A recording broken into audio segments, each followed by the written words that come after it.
Chris Paul of the Post Office Video is going to take over the show. I shall. Hello, I know a lot of you, and people who don't know me, basically I've just been doing this for a little over 30 years, and I've been doing captioning for about 10. And it's just one of those things where people see it, and they say, oh yeah, I know what that is, but how do you make it? Do I need captioning on my video? And if I do need it, can I do it? Do I need to send it out? And what the heck is it? And I'm going to tell you it all right now. So I'm basically going to be working in 3 parts today. But the first thing I'll do is I'll just basically go over the essentials of what captioning and subtitling are and the main ways that they're accomplished. Then I'll show you the main ways that I do it, plus one other. And we're going to range all the way from free to ridiculously expensive, and why each has their own merits and what might be the best for your project or your business. So first of all, obviously, this is a caption. People talk about closed captions and closed captions and open captions and subtitles. And it's kind of confusing, like, well, what's the difference? Well, I can tell you that 2 of those things you see right there are not real. They're total misconceptions. Well, actually, I should take it back. There's 1 that's not real and 2 that are the same thing. So here's the one that's not real. There's no such thing. People hear closed captions and they start saying, oh, closed captions. And so they start saying it, and it's just one of those urban things where people say it, but it's not real. The actual term is closed captions. Next thing is 2 of these things look like they're separate, but they're actually the same thing, and that is open captions and subtitles. Subtitles you've seen on films, they're just text on the bottom of a screen. Open captions are text on the bottom of a screen. They're both the same thing. They're both on their video all the time. The only difference between those and closed captions is closed captions are optional. You can turn them on and off, and you can also select, say, multiple languages. So if you have, say, a DVD or a streaming presentation that needs to go in multiple languages, you can have multiple closed captions, and the user can select which one they want to see. So that's why closed captions are so useful. But you don't always have that choice. If you're setting something like doing a foreign film and it has to be shown at a screening, then you got subtitles or open captions. So anytime someone says, oh, I can make open captions, but I can't do subtitles because those are film, it's the same thing. So don't worry about it. Here are some examples, both of what you see on broadcast and what the problem with broadcast, because the people who are doing this closed captioning on broadcast are doing it live, which means you get mistakes. It happens a lot. If you ever just turn on the captioning on TV, especially during a live newscast, you'll see futzing all the time. Not as bad as this, but it happens. It's just the nature of live production. This is much, much more common. Brad was just talking about this, that captions on the web are now the real thing. And speaking as someone whose hearing is no longer the greatest, I actually turn on text much of the time because, especially when we're doing like mumble dialogue, during films, I can't tell what they're saying, so I just turn it on so I know what the heck is going on. So it's a helpful thing. Plus, once again, you get that multiple benefits. Like if you have people who speak a different language, you can say, okay, this is going to go worldwide, and I can have captions in several languages, and I'll broaden my audience and get a better market. DVD, same thing. You can actually see on the right there, different. Probably can't see it on this projector, but this is basically a menu where you can select which language you want on this DVD because they're very common to practice. And people laugh at DVDs, but the thing is they're still selling a lot of them, because it's hard to make a lot of money on web on some productions. People are doing it, but it's hard, whereas it's a proven path with DVD, so it's still happening now because there's a way to monetize it. And film, once again, open caption, closed captions, subtitles, the last 2 are the same thing. Okay, so here's a big question. Do you need captions? Because I see people doing different stuff. People have independent films, they're doing their own business. Do I have to have captions or not? And should I have captions or not? And those are 2 different things. There are some situations where you absolutely have to have captions, although there are people who are not doing it and just hoping that they're not getting caught. On the flip side, you can add value to your project. Like I was saying, if you want to have foreign marketing, if you want to add value to your project, it's a very inexpensive way to add value to your product. So here's the first one. If you're showing on broadcast TV, satellite, or cable, most likely it's a legal requirement. And here's that requirement. Typical stuff, but here's the bottom line. if it goes on any of those media, it doesn't matter if it's a show or a commercial or a documentary or whatever, unless you've gotten the specific exemption from the FCC, it has to be captioned. It's part of the ADA Act. It's just, it's part of Title 47.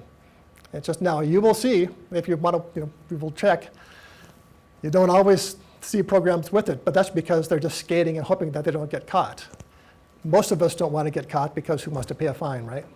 Plus, the whole point of it is to help people who need it, people with different languages, people who are hearing impaired, And like I was saying before, it's added value for web video, DVD, independent film. Any way we can get a few more bucks off our project, why not do it? Broaden our market. So, here's the big question. How the heck do I do that? You probably, most of you at least touched some video editing, so you know how to add text to video, no big deal. What the heck is captioning? Why is it different? Why can't I just put text on it and call it good? What's the deal? Well, like I was saying, the big thing with closed captioning is that it's optional and it's flexible. So people don't have captions on it if they don't want to, or they can choose a different language if you give them those options. So we'll go through it. First of all, you can hire someone to do it. I do it. I really hate to see it, but I'm not doing it very much lately because India has pretty much eaten most of the captioning because they're doing it much cheaper than most local people can do it. But I still do it occasionally because I know people locally and they want something that's better than just simple text on the bottom of the screen. They want, for example, you have dialogue between two people, you might want to have the text next to each person so you know what each person is saying instead of in the middle. You may want additional exposition like, oh, here's a car crash, but it's off screen, Well, they're not going to get that if they're just doing text. But, a professional like me could add more. But it's not as cheap, so it's totally your choice. But it's an option. Second is what we're going to do last. And that's because we're recording this, but in order to do the recording, we had to do some strange wireless things. So even though this is the free way to do it, I'll show it to you last because we have to do some reconnection, and we'll do that after the break. I should say that there are advantages and disadvantages to each way. First of all, advantages to doing it on YouTube is it's free. And one of the options you can do with them is you can leverage the power of Google, and it's automatic, sort of. I've found that the accuracy rate is between 60 and 80%. So you cannot just assume it's going to translate everything in your project and do it right. And it can be very embarrassing if it's not right. So there are other ways to do it. Before we get to that, I should also say that there is a way to do it by putting your own script into it and making sure the text is right, and it'll automatically sync it for you. And it's more work, but it's a much better workflow than having it automatically analyze the words because it's only going to get 60 to 80% of it right. Put in your own script instead, and then go and make sure it's all right, and then just have Google do the timing for you, which is free still. So say, for example, you've got a short film, and you've transcribed the short film, okay, or you've had someone do it. You just have it as a plain text file, and it has to be a plain text file. It can't be Word, it can't be anything specific. It has to be totally plain text. And then I will show you the whole procedure later today, and we'll walk through it. But basically, you're just inputting first your video and then your text into YouTube, and then say, synchronize, and it's amazing how close it gets. What I'm talking about is less from a legal perspective as far as a sales perspective, because if they're saying the wrong words, or saying embarrassing words like we saw in that first caption, that is not good. And so you can't trust Google just to translate everything because it's still early days for speech automatic transcription. It's better than it used to be. It's amazing that they can do it. It's amazing that it's free. But don't trust it unless you really don't care. And if we're working on a project, I presume you care. That's a good question because Brad was breaking up as far as what the sketch section was, and I don't know because that's new to me. I just knew about the broadcast versions. So as far as requirements for streaming video and web video, I do not know what the requirements are for that. Sorry, it's just too new to me. I've been doing the broadcast. But I can say that, in general, that as far as timing, it gets close enough. It's well within, okay, this person's talking, here are the words on screen. So the problem is just the actual content has to be accurate, and that's where you get into trouble. But at the same time, like I captioned a movie for Seagal, and like every other word started with F. So we just did our best, and then they were happy. But yeah. Anyway. Asterisks, right? Yeah. Yeah. Like I said, the disadvantages is This is specifically, what I'm going to talk about is for YouTube, and like you're saying, you can do it other ways for Amazon and so forth. So it doesn't automatically say, okay, now I'm going to output and I'm going to have closed captioning for TV or DVD. No, it's specifically only in YouTube. Now, there are ways to pull it off as subtitles, but then we're hacking and we're also skirting legal issues, so I don't recommend that. The only time I say do free captions on YouTube is if that's where you're going to see them, is on YouTube. If you're also going to see it somewhere else, then you've got to go to another solution for your other streaming or broadcast or film or whatever. Recently, Adobe Premiere has been enabling some captioning. And if you happen to have Premiere, great, because it doesn't cost you anything extra. It's built in, as long as you have one of the CC versions. That's the last 3 years or so. Now, it's varied because each time they come with a new version, they come out with some more features. When they first came out with it in CC, you could only do subtitles, and that was it. Now you can do closed captions, but it's only what's called a sidecar format, which I'll get to a little later. There are lots of different formats for deliverables in Captions. So you can do it, but, and like I say, it's free if you already have it, but it's a work in progress. So it's not really fast like a dedicated tool is. It's very limited in the kinds of outputs that you can go to, and it's changing all the time. So you expect every time Adobe comes with a new update, okay, now how do I do this? Because it used to be this way and now it's that way. So I'm really happy with them because I'm really glad that they've embraced it, just like they've embraced editing VR video. All these things are really important for editors to know and do. But just realize it's a work in progress and it's going to keep changing as time goes. You can use a dedicated program like the one that we're giving away for free. That's an $1,100 one. The one I have is actually a little more. I bought mine for $8,000 at the time. Yeah, it's because I had to have it because I thought everyone needs captions. I will make captions. I will get lots of business. And then India came in. So I never made my $8,000 back, unfortunately. But you're getting a free one here, and it's only $1,100 even if you need to buy one because they've dropped the price quite a bit since then. The difference between the expensive ones and the cheap ones are basically the output formats as far as, is it going to go to film? Is it going to go to DCP for film? Is it going to go to MP2 for broadcast? There are all these different outputs and inputs, and just the more expensive it is, they just enable more things. It's all exactly the same program. They just kind of limit the cheaper one as far as what it can output. And don't worry about what it looks like, because like I say, I'm going to walk through both Premiere and MacCaption, and of course, also a little bit on YouTube as well, so you can actually see firsthand what the workflow is like and what it's actually like to actually make captions. The advantages to the one like this is it's much faster, it's optimized, and we'll see that when we do it. And it outputs to a huge array of formats, and you wouldn't believe how many types of formats there really are. It's nuts. But once you make it in one format, you can immediately and automatically output in any other format. So you can say, all right, I've captioned my movie, but I also want to have DVD, and I also want to have streaming, and I also want to have broadcasts. And you can say, I want to have both closed captions for some things, but sometimes I want to have open captions. I want to output all that stuff. Fine. You do your captioning once, and then say, okay, output this, now output that, and you don't have to redo anything. It's just create once, output many. Disadvantage, like I say, expensive. Mine was $8,000, that one's $1,100. There aren't a whole lot of programs that do this. I mean, I used MacCaption because it was the only one around at the time. There may be a couple more since then. But I suspect that with Premiere going in the low end of people who already have Premiere anyway, there probably aren't going to be a lot more of high-end ones. There's just no need for it. Okay, and the final way is to use dedicated hardware. It's like TV stations. This is what they do. They just basically have someone who is at a keyboard and they're typing away and making those terrible mistakes like we saw. And, that's great, but it's doubly expensive because you can see, I don't know if you can see on the price in here somewhere, but this is about $6,000. Plus, there's no software in this. This is just a hardware. So you still have to have that previous program to then input the stuff that you're going through this hardware. This is just an interface. So you're buying two things if you want real-time captioning.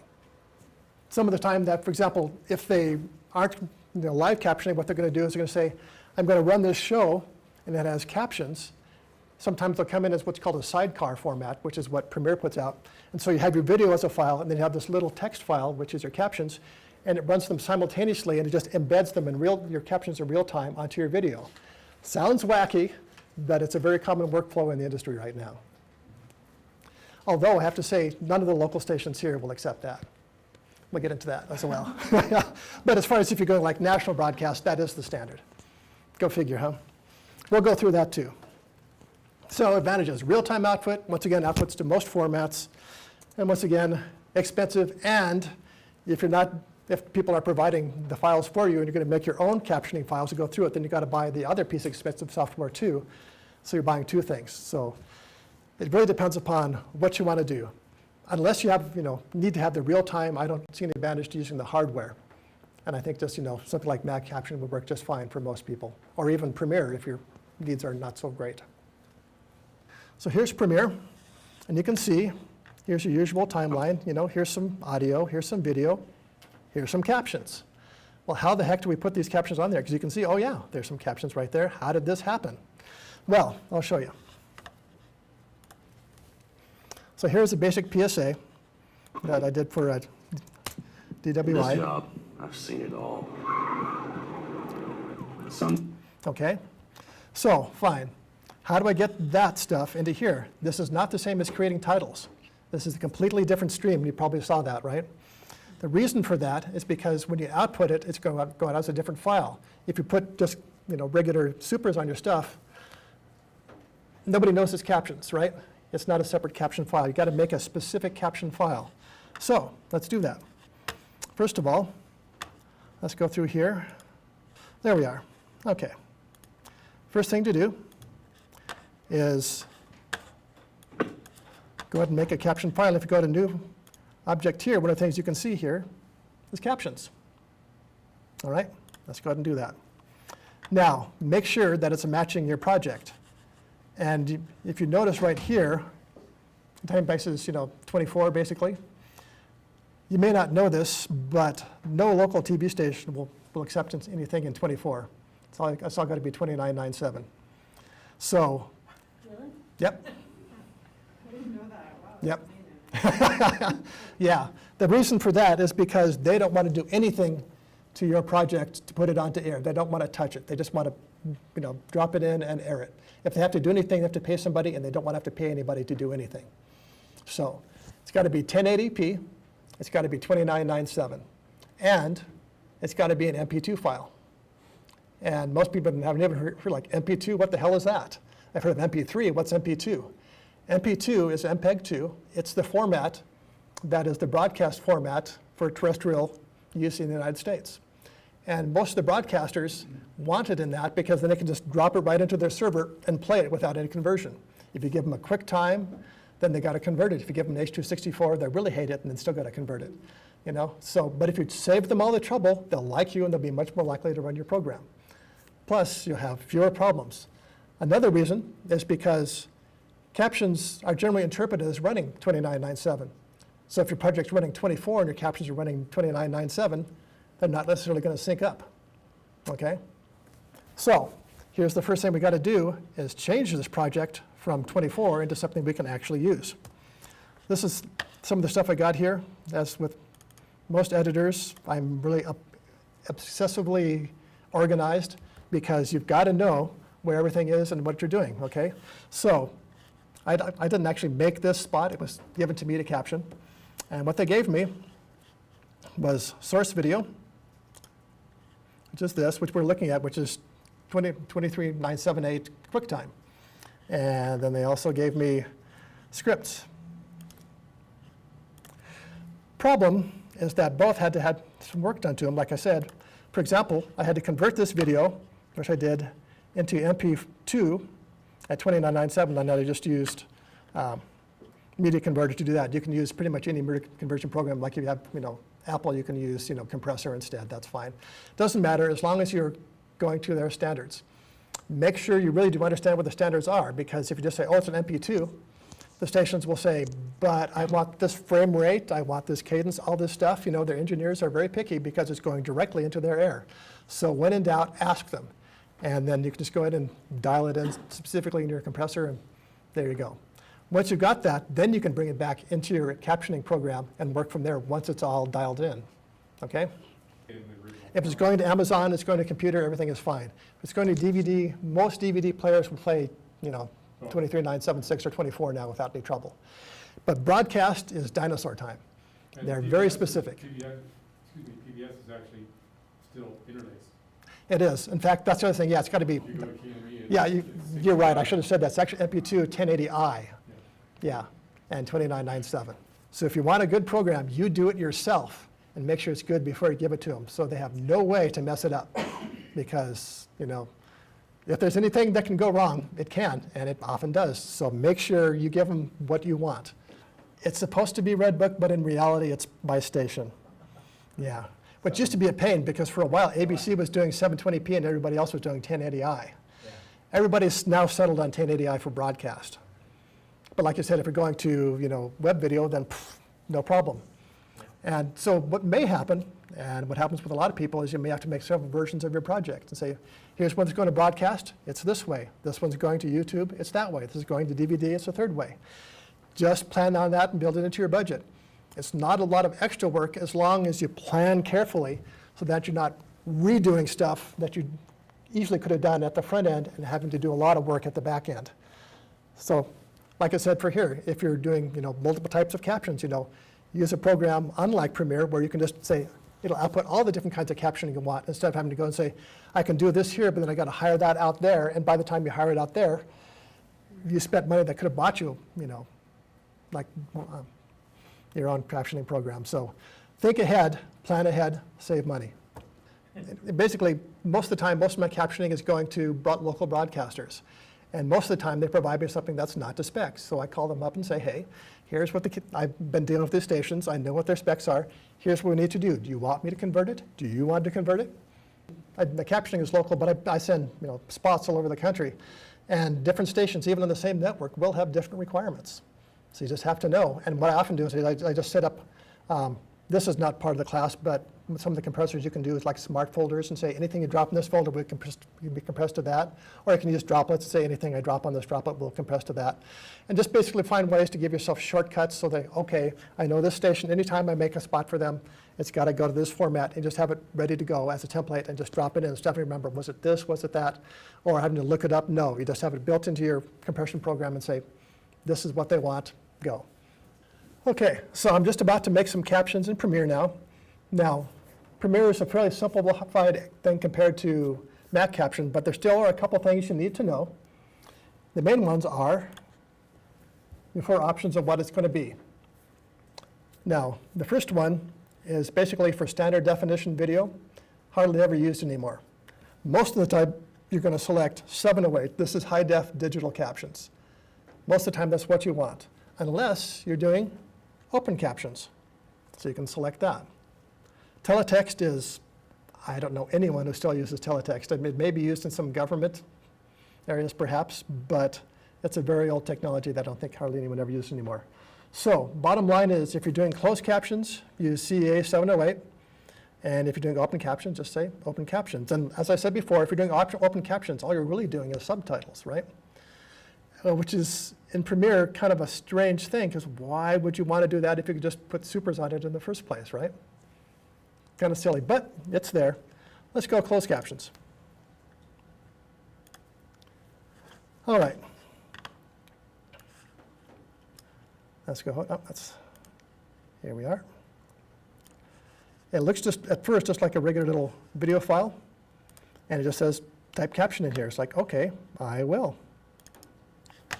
So if you double click on it, you start getting this dialogue right here with the various text. And it basically, you can see there are 3 things. Here's the video. At least it's supposed to show the video that you're putting over, although it seems to be bugging right now. Here's the time codes for it. Here's where you type your captions. Now, you might think, okay, I'll just type a caption and drop it on, and type another caption and drop it on. You don't want to do that. And the reason is because you're generating a caption stream. So it all has to be in one track so that Premiere knows, oh, when you're done, I'm going to export this. This is audio, this is video, this is captions, okay? If you make a bunch of separate captions, it's going to say, oh, I have 12 caption streams. Like, no, you have 1. So that's why instead of making separate ones, it's going to go all on this track, all in one stream. All right, let's just go ahead and work through this a little bit since we do have the script available. So let's go ahead and get that. As I was saying, captioning is very, very picky, and that is because closed captioning in decoders and televisions were devised a long time ago. And so they don't understand punctuation very well. They don't understand fonts and colors very well. 708 is better than 608, but it's still not great.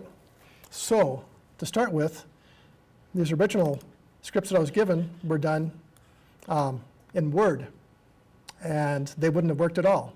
So I had to convert them to plain text. And in most programs, it's pretty easy to do. Just go to,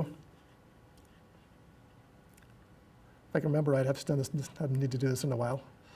Here we go, here we are. Yeah, so.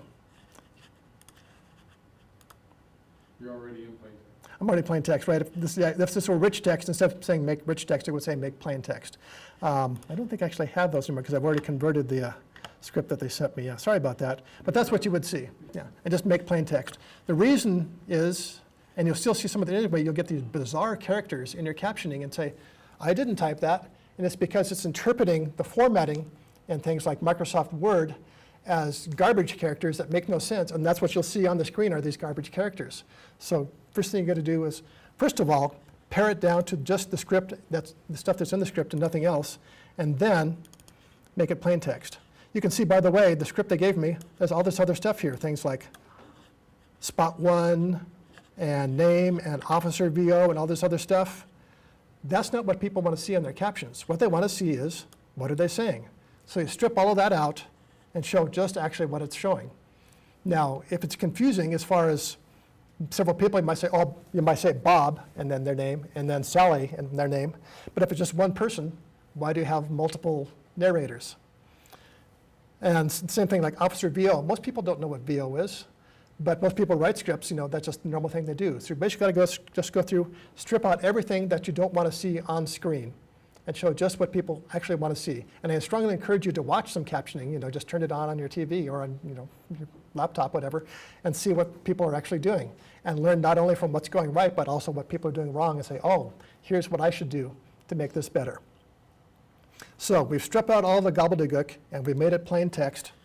That's fine. So let's start copying and pasting in some things. The reason I do this is because I am the world's worst typist. So instead, I just do that. And sure enough, there's my caption, just like that. Now, let's make another one. Okay? And you might already be saying, gee, this is tedious, isn't there a better way? That's why there are dedicated programs. Okay? All right.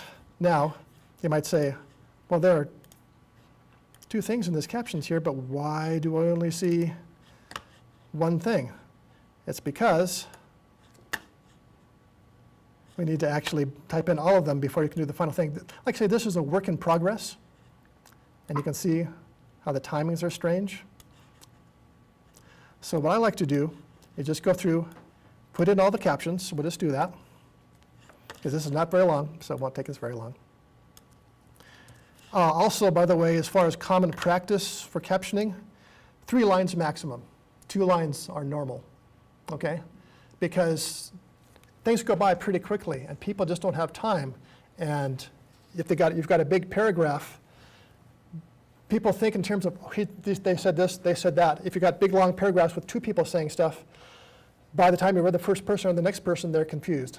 So keep it very brief, 2 lines. Okay, and also please don't do all caps. Nobody likes all screaming. Okay, please, it's just not necessary. Anyway, you're probably also noticing that I'm, like I say here, I'm going to break this up into 2 pieces because I know this is going to be more than 2 lines. After a while, you just get to a feel of it. Even though you have high def TV, high def or low def, you get the same number of lines per character. On high def, they just blow the letters up. So in captioning, doesn't allow for more lines just because it's high def. All right, let's get our next thing here. So then the second half won't be under the the scene or the frame? I'll show you. Do it? The reason I'm doing it this way is, like I say, Premiere is a little clunky right now, so you have to do some rather weird stuff to get it to work. But it does work, and like I say, if you have Premiere already, it doesn't cost you an extra dime. It's worth your time to learn it and make it work. Just being aware that, you know, in 6 months down the line, Adobe will have an update, and it'll do it differently. But that shouldn't stop you from doing what you want to do. Okay. So anyway, now you can see along here, on the left, there's the captions. Here's the time codes in the middle. Here's the actual text that we put in. We have some formatting options. You can decide how they want to come on. Most of the time, most captions are just pop on. That's just kind of the standard. You can do roll-ups, but that's mostly a byproduct of the fact that most TV stations who do closed captioning just take it right off their teleprompter. So they're already having rolling text anyway, so that's basically where that came from. As far as, you know, being easier, I don't think it's really easier to read than pop-ups. I'd rather just have it pop it on and give people as much time as they can get to read the stuff. There's also paint on, which is kind of an artistic effect, like, ooh, I'm reading it on one word at a time. You gotta be kidding me. You know, different people read at different times. You don't want to force them to read one word. You can think how tiring that would be to see one word come on at a time to build up the letters. No, do pop-ons, they're fine. All right, other stuff is just very standard formatting. You know, centered or left justified, if you want things to be bold or whatever. Just realize that if you use special formatting, is like, you know, italicizing or underlines, and people might have an older television that's, you know, running the 608 standard, so 708, they won't see that. All they'll see is just block text. So better just to do plain text, because then you know exactly what you're giving them. Unless you're putting it on a film or on the web, in which case do whatever you want. But if it's going to television, keep it simple. Okay, so we have all these parts on here, and we have time codes. So we know roughly where these various things are. So now we're going to time them. So the first one is at the beginning. And this job. Oh, did you hear that? Let's do that again. And this job. Heartbeat. Anytime you can make something add value, why not? It's part of the drama, right? Let's insert something here. Let's say, a little bug here. Won't let me. Darn, okay, we'll work around it. But the bottom line is I would have put that heartbeat in because, you know, it's something that a deaf person would not have heard, right? Or even if they're impaired, you know, they might miss that. Also, things that are happening off screen, you know, once again, you might want to put that in because it's not part of the script that was given to you, okay? Like a scream or something. Yeah, anything that contributes to the action, you know, you want to put it in because you're, you know, helping the person out to decide. Way back when I was first learning editing, I met a guy who was an editor on 60 Minutes. And he went in, this was the early days of 60 Minutes, and he was going to prove himself because he was right out of film school and he was going to say, you know, I'm a film guy, TV is nothing to me, it's no big deal. So he does this amazing montage for this video. It's just blows your mind. And so he goes in there, and here's Morley Safer. No, excuse me, it was Mike Wallace. I'm sorry, I'm jumping ahead of myself. And so Mike goes in there, turns the video off, turns out the speakers and says, play it. Because he knew that in investigative journalism, 90% of the story is audio. You know, you have to have that there. And so here again, like I say, just having the dialogue isn't enough. There's other audio, you know, and that's all contributing to the drama. People will forgive fairly bad video. They will not forgive bad audio. That's when, especially, you can tell when it's amateur time, when they didn't mic them right, when it's hollow, you know, that will kill it. So treasure your audio. All right, so we're doing some time codes now. So let's see. I'm going to do this back to front. Insert the heartbeat right after you said in this job, and you would. What I would do, actually, is I would put it probably in front, like I say. But it's like I say, there's a little bug here that's not allowing me to insert the caption on the list. So I'm much more used to doing this in MacCaption. I'll show it that way. It is possible to do this, but what I should have done is listen to it first before I started slamming time codes in and captions in so you know what I was doing. For now, we'll just work with what we have. So let's say the first time code here. And this. All right, it's about 23. This is very manual, I'm sorry to say. I wish you could just drag these to the right place, but that's not how this works. Because, like I say, early days. So let's say the first one's at 23, that's fine. And he ends at see it all. job, I've seen it all. Okay, so it ends around 2:16, okay? By the way, it's your choice whether to have captions go on and off or stay on until the next thing comes on. A lot of times it depends upon the style of the story. So for example, if it's something that's dramatic and you want to have other things in between, you want it to go off. But if it's like, you know, an instructional media, then you want them on as long as they can so people can understand what you're saying. All right, let's see what he says next. Some 418. And by the way, this also drives me crazy. But your captions will go away as far as seeing the display, because it's once again another one of these nice bugs in Premiere. Okay, so here we have, what are we saying? I'm getting ahead of myself now. But some days, okay. So that's 418. So you can't have any time code overlapping, right? You cannot have overlapping time codes, right?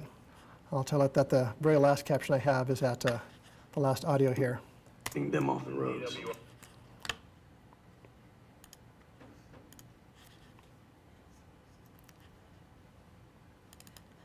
Okay. So they won't stop, I won't stop. If they, There we are. Okay, so we know that 2509 for that. Let me get rid of some of these other tabs so we can see a little more room here. It's actually just, You can just double click on the caption on the time and open it that way? no, because what it is it goes to an empty one. Like I say, early days, you have to, so it's going to captions, but not to your caption, right? So yeah, it's a little frustrating because it's not loaded. So yeah, that's why I was trying to close some of these other tabs here, but it's not letting me do that either for some reason. So we'll just work with this for now. Okay, so anyway, 2509 is when our last caption starts. And it's got to be out by 30. We can always change it later. All right, now, Now you can get it out there, I see. mhm. Yeah, so it's kind of one of those weird things that you just couldn't see it until you put the time codes in. It's a bug. They'll fix it. It'll get better. But in the meantime, we just got to work with what we got. And like I say, it would be nice. You can say, oh, I wish I could just take one of these little captions right and just stretch it over to where it's supposed to. No. It's just not there yet. It will be, but not soon enough for me. Okay? But you can see. if they won't stop. All right. So anyway, by the way, you might also be saying, why don't I see my captions? It's because they're not enabled in the view. Also, you can see how wide this caption is, and that it's off to the sides. And also you see these safe zones here. You probably know with broadcast TV that during part of the day, they broadcast in standard def instead of high def. So they're chopping off the sides of your beautiful video. So that's why you need to know these safe lines like this. So I'm going to go ahead and change this caption so it's first of all centered, and then I'm going to split it so that it is where I want it to be. I think what's happening here is, yeah, I'm not seeing all of my controls here. You can see this little set of boxes here. Premiere has a very rough method of centering, aligning their video. Plain text does support some characters, you know, like Enya's and so forth like that, but not all of them. But the main thing is test it, you know. Try it, you know, if you see it there, don't believe it just because it's, you know, on your script. You know, play it through and make sure that it's actually coming through. Because like I say, when it goes from there to reality, funny things happen. I've seen it all. Okay, I'm not going to do this whole thing, but you can see basically this is just how I'm setting up the formatting. It's tedious, I know, I'm sorry. But that's just the way it is right now. Yeah, you can, but it's rough because, yeah, like I say, it's early days, it's buggy. What I would suggest if you're doing it in Premiere, most of the time stick with just the center bottom captions, and because it'll drive you crazy.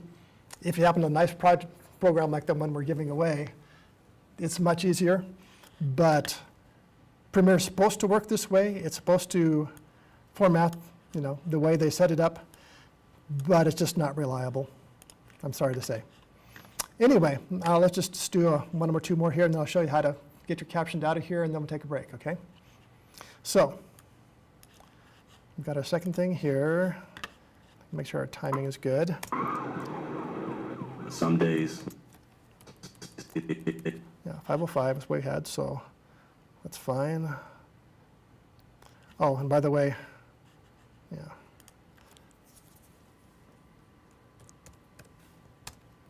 Yeah, the problem there is that I've got other captions that No one's have to go are back. conflicting. Yeah, pretty much you do. Yeah, I basically have to get rid of some of these other captions just so that they're in the way. Once again, it's just, Can't overlap like yeah, it's not thought out totally. It'll get there. Like I say, when it first came out, it was barely usable at all, and it wasn't even closed captions. But now, it's getting much better, so it'll get there. And it's worth your time, even as it is now, because if you own, like I say, if you own Premiere, it's free. When you can drag them, it'll get really easier. Yes, when you can drag them, it'll be much, much easier. I mean, it just drives me crazy. You can see the text, you can see the handles. Why can't I drag it? Okay, so basically, we just got just a few basic captions here. That's one of the ones where we need to put in 2 lines. So what I'll probably just do is just find a logical place and split it. Just do something that makes sense grammatically, that goes with the flow. Don't let word wrap automatically do it, because it always picks a bad spot, and, it doesn't make much sense. So let's just say, for Yucks, that we're happy with this. some days, Just for curiosity, let me see if it'll let me insert something here. Yes, because now we have space. Okay. So let's say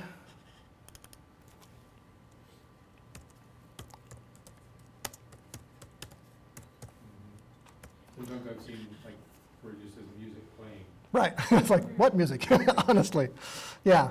All right. And that's about at, let's say 307. I like the note symbol better. Mm-hmm. Probably ask you. I can actually tell you about that in just a minute. Let's put this at, okay. It's not going to let me do it still. Man, I wish I could rearrange these, but anyway, you were saying about note symbol there. It's right here, Oh, That's it. click on it? right there. Oh, Yeah. Yeah. Yeah, a lot of people want to be artsy and put 2 of them there. Who knows? But yeah, it's just a standard thing that everybody uses, so it's just built in there. So you might have a note in front and music, so and so, a note after. It'll make genuine captions that you can put in some places, and it's workable. And if for some reason you wanted to do, your subtitles, you could do it this way as well. But let's say we're just going to do closed captioning. So let's output it. So let's go ahead and make a movie out of this. So here's what you need to know.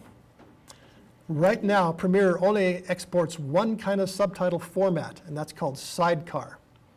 Sidecar is what I mentioned earlier. It's a separate text file.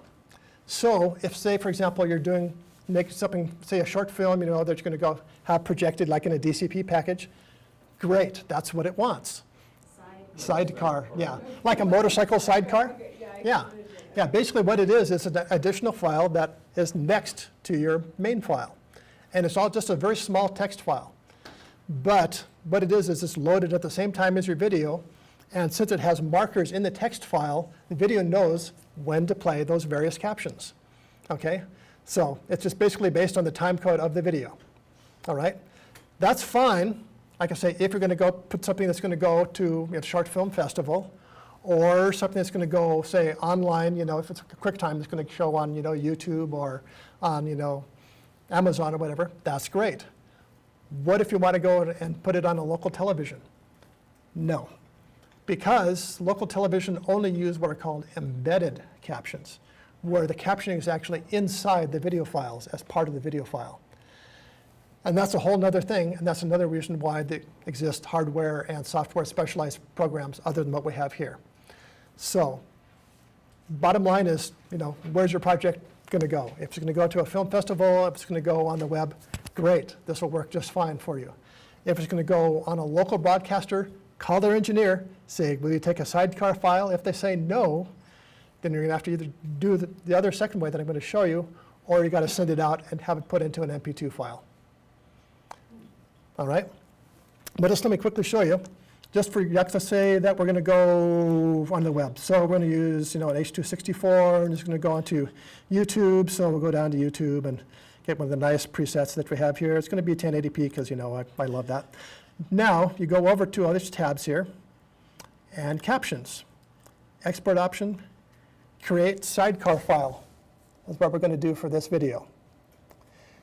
You can also burn it into the video. If you do that, you know what we have, right? If we burn into the video, it's a subtitle. It's no longer a closed caption, it's a subtitle. The third way only works in very specific formats. There are some forms of QuickTime where you can actually embed the video in it, just like with the MP2 file, and it'll play.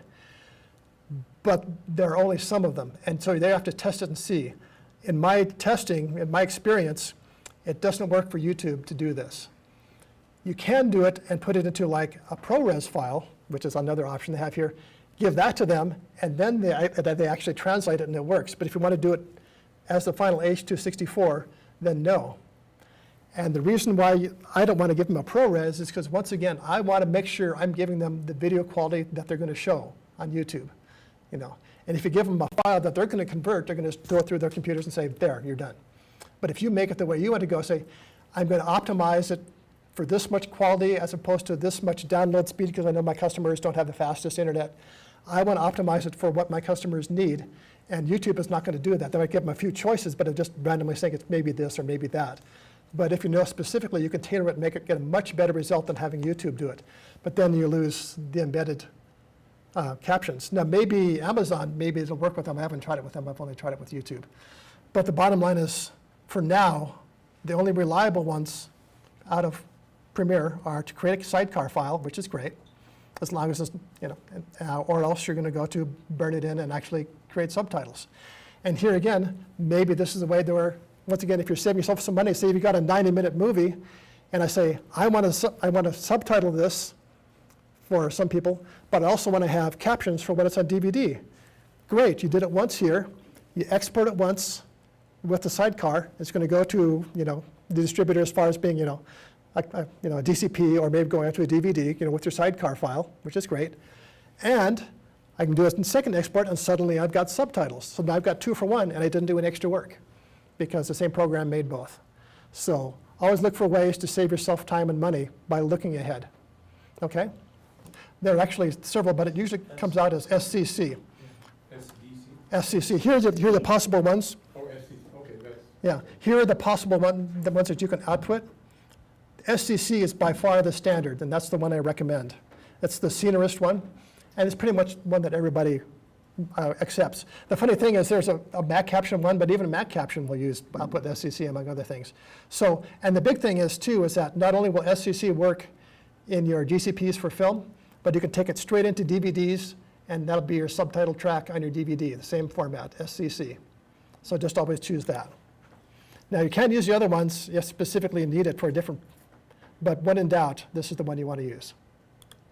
Okay? Let's go ahead and just put it on the desktop so you can see what it looks like. And we'll go ahead and put it on the desktop here so we can find it easily. Here we go. Video file, yes. And export, and it's not very big, so it won't take terribly long. But I just want to show you just what the 2 files look like.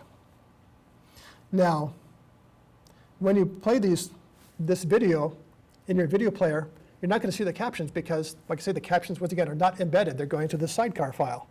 So don't think, oh, I can just give this video to somebody and now they'll see it, unless you do the embedded route, okay? So just really know what you're getting when you go through this. The 3 things are the sidecar file, which we just made. Burn-in is subtitles. And embed is a digital embedded file, which is a closed caption file that can be turned on and off, but only works in certain players. Certain players, right, yeah. Right. And specifically, it's not very popular right now because it's not reliable with YouTube, and that's the biggest place where most people are watching their digital video. But if you're doing something for, say, an instructional media where they're going to play it on computers, that might be perfectly fine. So just know your audience.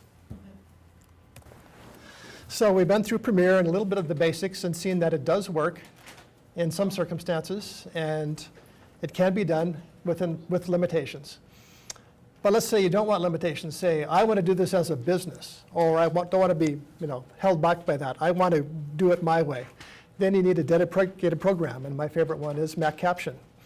And when I first bought it and spent my $8,000 and opened it up, it looked like this, and I said, what did I spend $8,000 for? There's nothing here. What the heck is this? But it's deceptively simple. A lot of the good programs are. So in Premiere, we had to bring in our video, then we had to create a captioning project, and then we had to type in time codes, and we had to put in stuff, and you saw it wasn't flexible, and it was just kind of hard to deal with.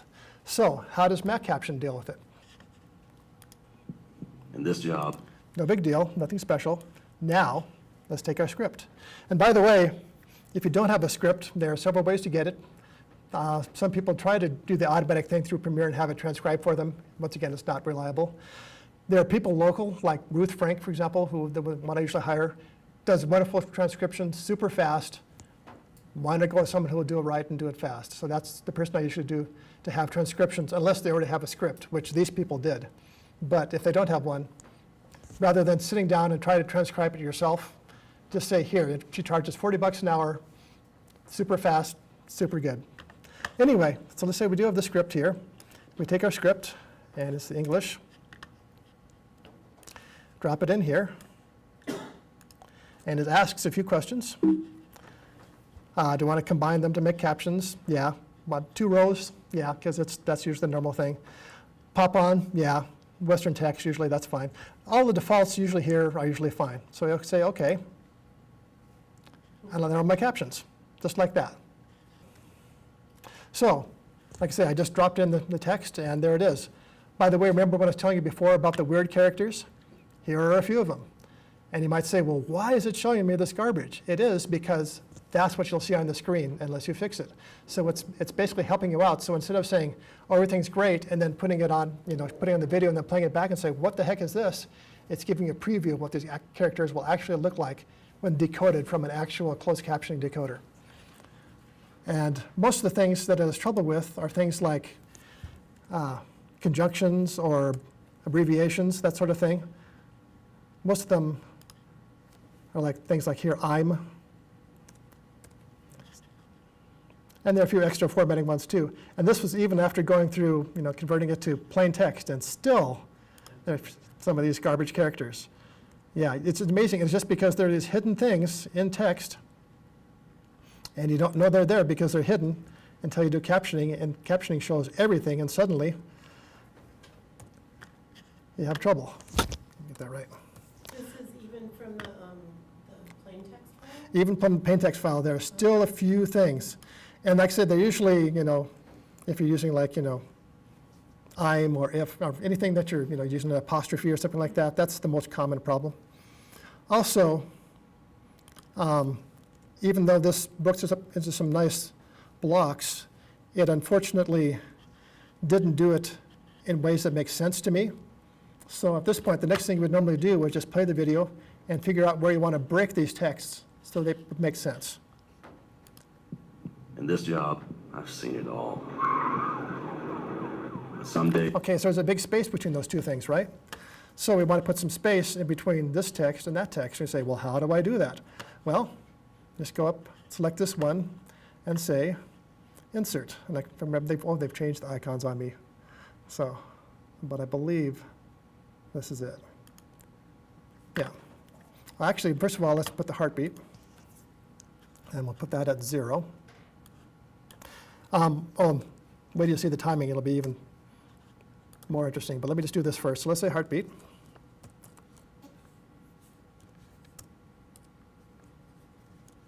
All right. All right, so did I forget an R there? Yes, I did. Heat beat. Yeah, I don't get hired for my typing, unfortunately. Okay, so let's go ahead and insert something here.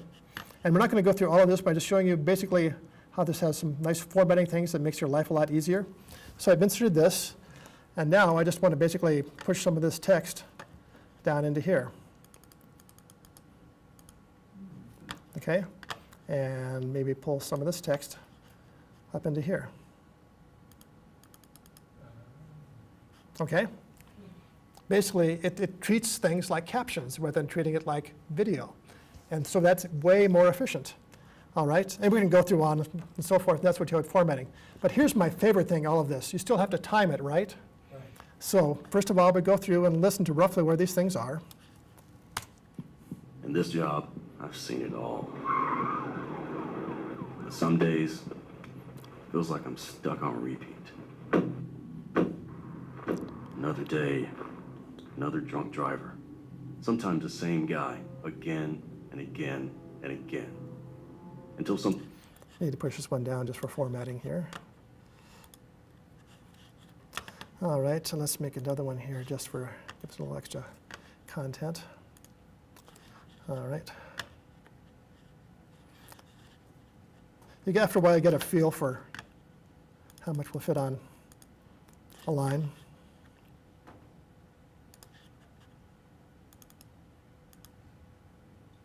Oh, that's because I didn't have a space there. Okay. All right. So roughly like that. So I'm starting to get a feel that this guy has pauses in between as he speaks, you know. So I pretty much got a good idea of, you know, how his delivery will be. So let's time it. So what we do, well, they relabeled these two for me, haven't they? Okay. So let's go ahead and say, go. In this job, I've seen it all. Sorry.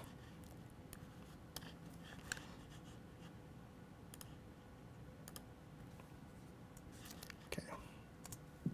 in this job, I've seen it all. Some days, feels like I'm stuck on repeat. Another day, another drunk driver. Sometimes the same guy, again and again and again. Until something changes, I'll be out here, doing my job, getting them off the roads. Multiple fatalities. If they won't stop, I won't stop. Done. Okay. Okay. In this job, I've seen it all. Some days, feels like I'm stuck on repeat. Another day, Just like that. Now, what were you doing as it was playing to get? You use the good old I key for in. If you're used to editing, mark an endpoint, that's all it is. Now, you can change it anytime you want. You can make it earlier, because sometimes my timing wasn't right on. You know, you can make it earlier, make it later, that's no big deal. But the bottom line is, if you got a 30-minute show, and you don't want to be thinking, okay, now type in this caption, type in that caption. No, no, no, no. You just listen to it and keep tapping it, and when you get to a point where you lost it, you can just back up and then keep going and just keep tapping it in. It's just easy peasy. So it was actually moving from box to box, Uh-huh. and you were just hitting the I key to set it for the endpoint of that box. Right. Okay. And also, let's say, for example, let me format this a little bit differently here. Let's say that we have, two people talking. We don't obviously hear, but let's just pretend that we do. And you want to say, okay, this person's talking. Well, how do I make it next to them? Just drag it over if you want to have it split. It's fine. That's the way it should be, right? You put the caption on the screen wherever you want it to be. And if there's something off screen, you maybe have it, off away from whoever's talking, or if you have someone talking, you want to have the caption right underneath them. If you have some graphics, you want to make sure your captions are not wound up on top of the graphics and confusing people. You just drag it wherever you want it. That's all. Then like that. What you can do with that is you basically would just have the same text in two different boxes. So in other words, then you split the lines. It's not as convenient like that, but it can be done. But the times can overlap. Yeah, Times can yeah. overlap. Okay. And you can do different colors too, right? You can do different colors, sure. Like two different people are talking.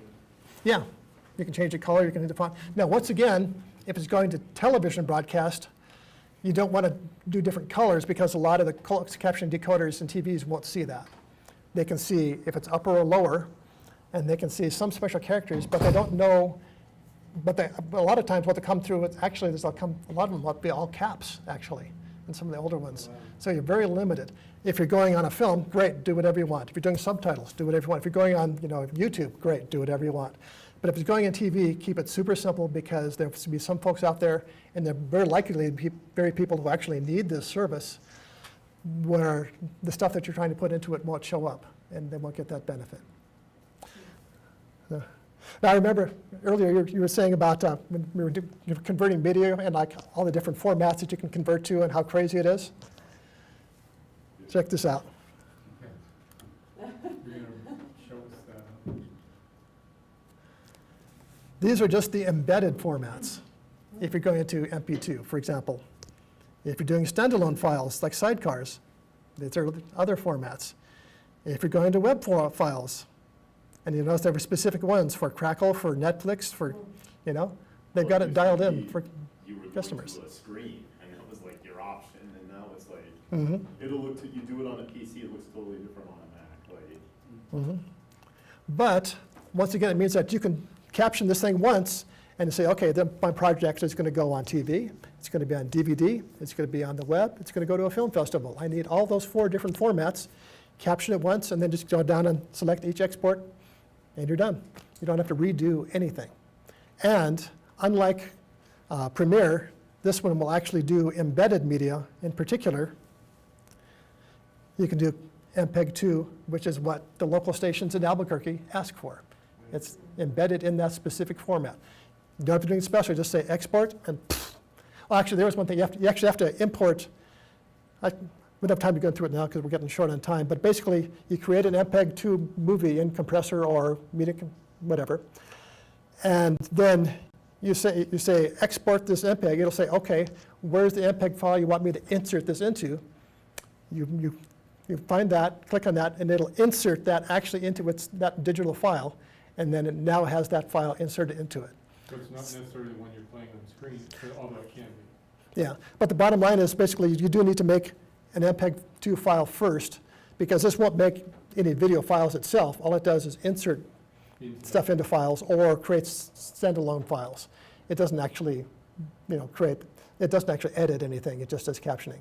But look at all the ones that are here. I mean, it's just crazy.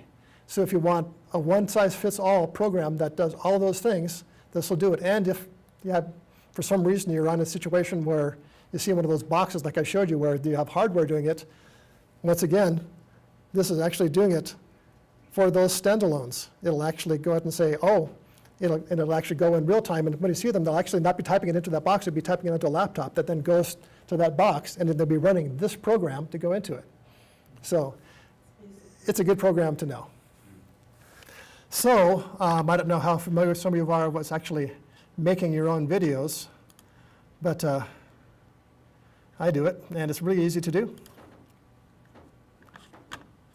And it's basically just a matter of uploading various videos, including one that you've seen before.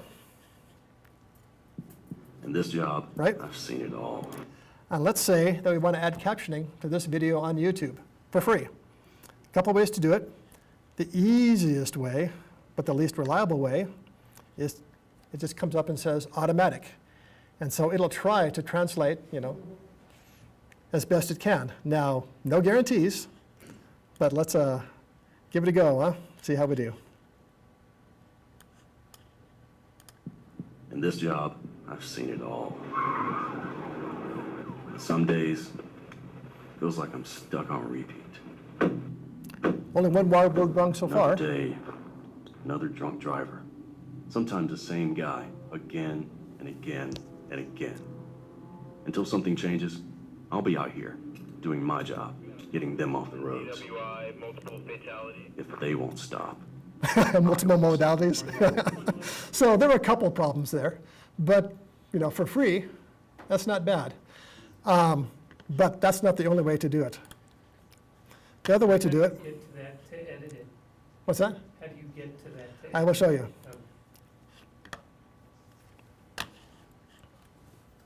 Right here. So let's go ahead, unpublish so we can make our own, and here are our captions. Okay? So, nice type summary. We know that this one's wrong, so I'll change it to in. Okay, and I think there was something really weird here, so let's find out what that was. Sometimes the same guy, again and again and again.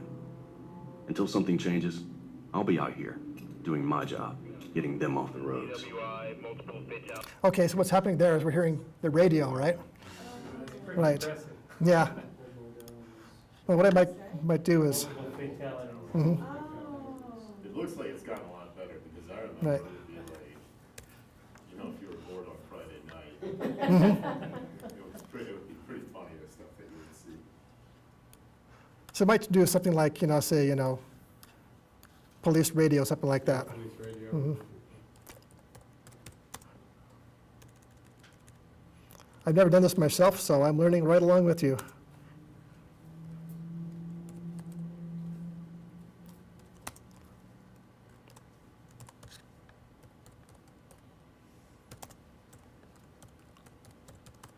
Yeah, let's find out how we sync this, because I'm not exactly sure. Well, Oh, that works in that's YouTube. kinda tricky. See, yeah, you're I see, right there, okay. Exactly. Right, so we gotta, I see what you mean, so we gotta split this too. So we just gotta move it over. Grab the little handles on the ends. Mhm. You might be able to grab it in the middle a little bit. But you Right. can't move it past or before one, so you have to create a gap. I see, Yeah, there. just gotta drag them around, I see, okay. It's the working version of Premiere. Yes, Well, but at least the handles work on YouTube. yeah, they do. That's what I'm saying. You can- And like I say, if you're just putting stuff on YouTube, this is great. So Brad, why is it not dragging over? You gotta move that one. You can't, you gotta have a gap. Yeah, I thought I made a gap right here. Grab the edge. There. And then that, you can't move one before the other.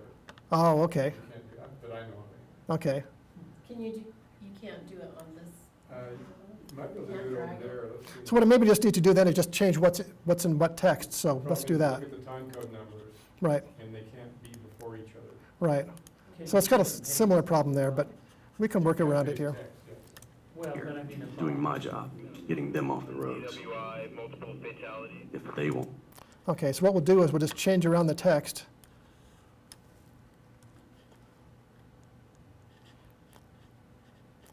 And we'll just do Yeah, that's a nice one. a new one right here. And it won't let you flip them in this one? like Sometimes it's that? easy, yeah, just you create a new one and it'll push Mhm. them around. Yeah, Only have a little bit of experience on that, too. Try. okay.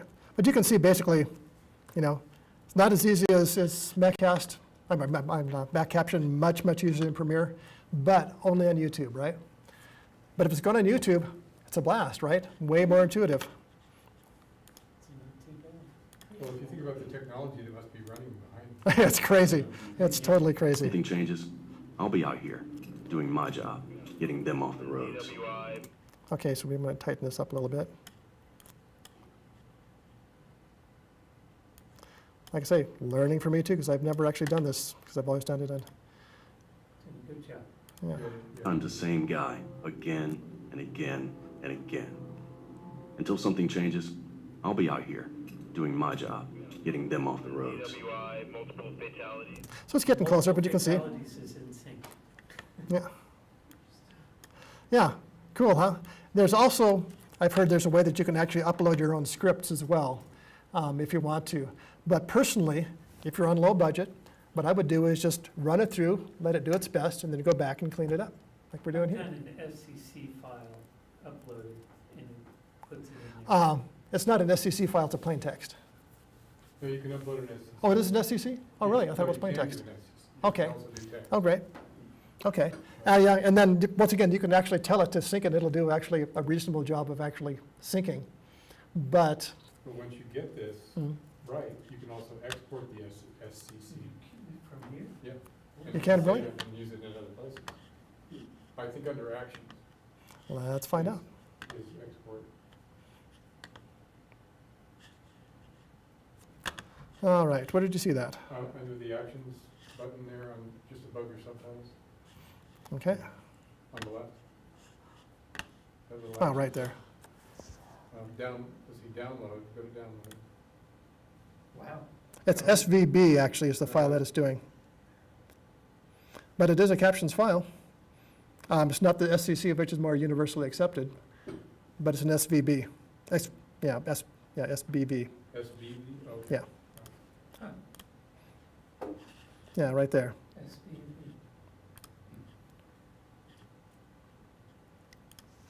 Yeah, just for yucks, let's find out what that is. Because I did not know you could export from it, actually. That's pretty cool. Oh, there we are. Oh, yeah. You got your time code, yeah. Sweet. Yep. In and out. Yeah. And the difference between SBV and FCC is just a bit of formatting, basically. If you find somebody who will take an SBV, then great, then you're set. And once again, this is a sidecar file that you could just go and with it. But if you're giving to something that's got to go, for, say, going to be on DVD, making DVD master, or you're making a, digital cinema package, if you're going to, go on film, then it's got to be SCC. And you can just say, go to some nice, kind person who happens to have, say, MacCaption and say, would you convert this for me? It'll take them like 5 seconds. They bring it in, pop it out, and now it's SCC. But Well, later on tonight, we're gonna know some nice person with MacCaptions besides Chris. yes, very soon. In fact, I think we're, There's another one to go to first. I hope Chris wins and he can sell his new version for $8,000. oh no. Nobody, the really reason you want to buy my version is if, I don't think that the one we're giving away tonight will convert to MP2s.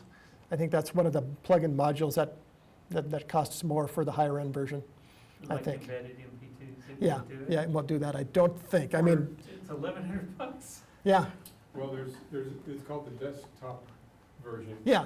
So it's basically if Probably you're, like an enterprise version. right. Yeah, so it's basically if people are going to put stuff on the web or people are going to, do instructional videos. So basically, it's, a step better than Premiere because you can mix and match and stuff, but it doesn't have near as many output options, basically. So that's what you pay the big bucks for, is to get the few extra options, which are probably there, but they're just turned off because you didn't pay the extra money. So I'm sure if you bought the cheaper one and said, oh my gosh, I've got to have, encoding into MP2, you can call the nice folks at Telestream and say, may I please upgrade? And they say, why, sure. And they'll send you a little key, and your same program will suddenly be able to do that. Because I'm sure it's all there, it's just, that's how they make their money. Part of it's a licensing issue too, though, because they actually licensing their MPEG encoder from, I think it's from Sequoia. And so they have to pay a licensing fee themselves to be able to do the encoding anyway, so it's not like they can just turn it on for free. The technology has really progressed with Google because obviously, they're doing supercomputers to do this, not just your laptop, and their transcription is way better than it was when I used to do it through Premiere. Because like I say, it got basically 2 words wrong and then something out of context, and that's all it was. Whereas with, I wound up fixing every 4th or 5th word, with Premiere because it was just the technology wasn't as far as it is now. Yeah, a lot of So- it depends on how good your quality of audio is. Yeah, and here again, The accent on English. right, and if there's some background music or background noise, that's a huge thing too. This was a very clear narration, so it wasn't bad. But if you got, a dense soundtrack, then it's totally different. So there again, and I apologize, I haven't done this yet myself, but I have been told that you can in fact take your script, upload it to the same program, and then just have Google sync it for you. And it does a very, very nice job of just taking your script and syncing your script to your video automatically. And then once again, you have to tweak it a little bit afterwards, but not In much. here?